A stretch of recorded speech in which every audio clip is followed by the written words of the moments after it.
अस्सलामुअलैकुम dear students. आज botany का चैप्टर दी फंजाई में से जो टॉपिक हम पढ़ने जा रहे हैं उसमें हमने एक तो रिप्रोडक्शन को डिस्कस करना है और दूसरी बात यह है कि हमने फंजाई की इम्पोर्टेंट क्लासेस को डिस्कस करना है जो हमारे बोर्ड पॉइंट ऑफ व्यू से इम्पोर्टेंट है और उनके जो इम्पोर्टेंट जीनस यानी कि एग्जांपल्स हैं उनको डिस्कस करेंगे इंशाल्लाह। So let's start about the reproduction. Fungi में जो रिप्रोडक्शन होती है बेटे ये 3 तरीक़ों से हो रही है। एक वेजिटेटिव रिप्रोडक्शन है, दूसरा ए सेक्शुअल रिप्रोडक्शन है, थर्ड पे सेक्शुअल रिप्रोडक्शन है। जो वेजिटेटिव रिप्रोडक्शन होती है ये फंजाई में 3 तरीक़ों से हो रही है। Number 1 budding, number 2 fragmentation, number 3 fission. जो बडिंग है ये क्या होता है कि जो फंजाई है उसकी जो बॉडी है माइसीलियम उस पर जो बड बन जाता है, आउटग्रोथ बन जाती है और वो बड सेपरेट हो जाता है और वो ग्रो करके फंजाई दोबारा से उसकी बॉडी बना देता है।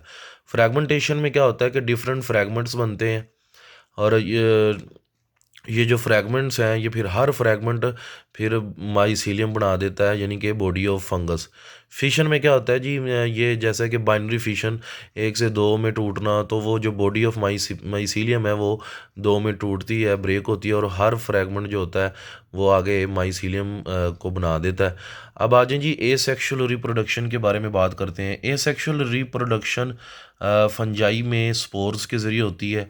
कौन कौन से स्पोर्स हैं और वो कौन से ग्रुप्स में आगे हम डिस्कस करेंगे। नंबर 1 स्पोर है conidia, number 2 spore angiospore, number 3 zoospore. Conidia जो है ये ड्यूटेरोमाइसिटीज़ में करवाएगा ये सेक्सुअल रिप्रोडक्शन एंड एस्कोमाइसिटीज़ में। ठीक हो गया।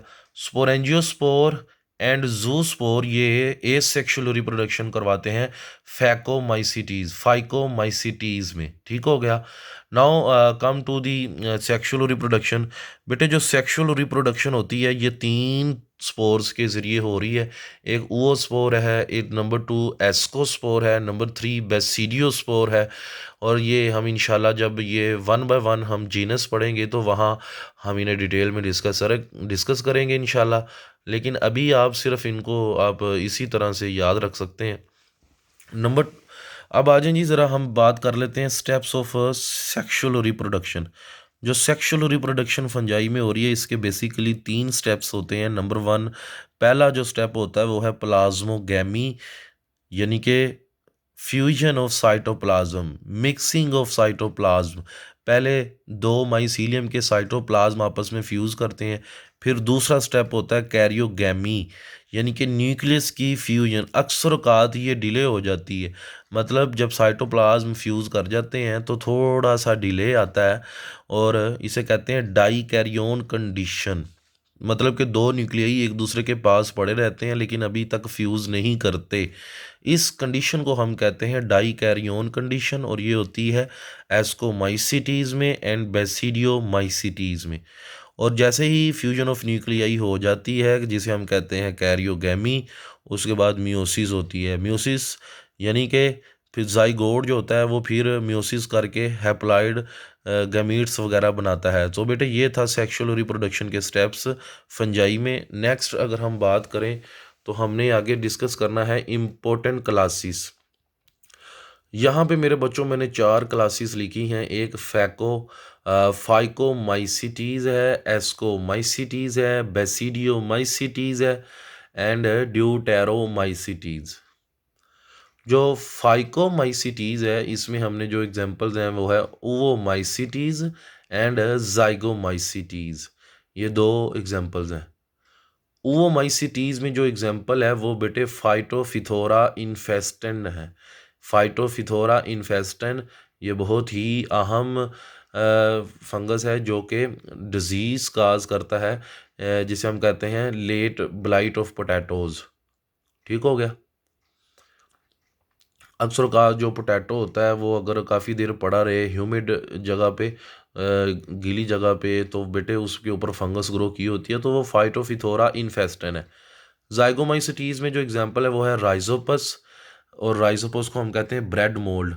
अगर आप ब्रेड को ऊपर पानी लगाकर या वैसे गीली जगह पर रख दें तो आप देखेंगे एक दिन बाद आपको वहाँ पे वाइट वाइट स्पॉट नज़र आएंगे जो कि फंगस है। दूसरा है ज़ाइगोमाइसीटीज़ में म्यूकर। म्यूकर को हम कहते हैं डंग फंजाई, क्योंकि ये गोबर वगैरह पे भी ग्रो करती है, तो इसे हम कहते हैं डंग फंजाई। नाउ सेकंड क्लास पे आते हैं एस्कोमाइसिटीज़, और इसे हम सैक फंजाई भी कहते हैं।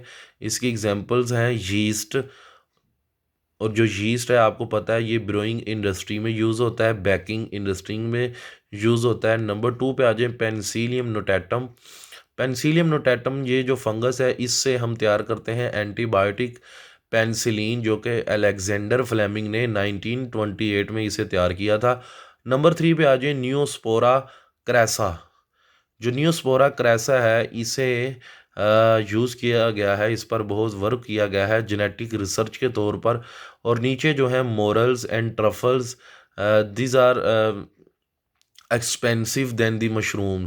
बेटे जो मोरल्स एंड ट्रफल्स हैं ये बहुत महंगी फंगस है। Now come to the another class basidiomycetes, इसे हम ब्रैकेट फंजाई भी कहते हैं, इसे हम पफ बॉल भी कहते हैं। और ये ऐसे छतरी की नमा की होती है, और ये ऐसे लगता है जैसे कोई बॉल या ज़मीन से फूल निकले हुए हों, तो इसे हम कहते हैं पफ बॉल। इसकी एग्जांपल कौन सी इंपॉर्टेंट है जो हमने डिस्कस करनी है? उस्टिलागो। उस्टिलागो स्मट डिजीज़ काज करता है, वेरी इंपॉर्टेंट। स्मट डिजीज़ जो फसल होती है उसके जो दाने होते हैं वो काले काले हो जाते हैं। Number 2 Agaricus. एग्रिकस एडिबल है। Number 3 Puccinia. पक्सीनिया जो है वो रस्ट डिजीज़ करता है वीट में, इंशाल्लाह हम आगे पढ़ेंगे डिटेल में। अभी आपने इन्हें इसी तरह से बच्चों याद कर लेना, ठीक है। नाउ नेक्स्ट अगर हम चलें, आखिरी क्लास जो हमने डिस्कस करनी है जो हमारे बोर्ड पॉइंट ऑफ व्यू से हमें ड्यूटेरोमाइसिटीज़, इसमें जो जीनस हमने पढ़ना है, एग्जाम्पल पढ़नी है, वो है अल्टरनेरिया। इसे हम कहते हैं अर्ली ब्लाइट पोटैटो। अब अर्ली ब्लाइट क्या होती है कि भाई जो ट्यूबर होता है ना, पोटैटो ट्यूबर बनने से पहले ही जो लीफ होता है, जो पूरी की पूरी फसल होती है, वो तबाह हो जाती है। So early blight of potato. So बेटे ये था हमारा लेक्चर आज का। आई होप आपको ये समझ आ गया हो। Thank you very much. अल्लाह हाफिज़।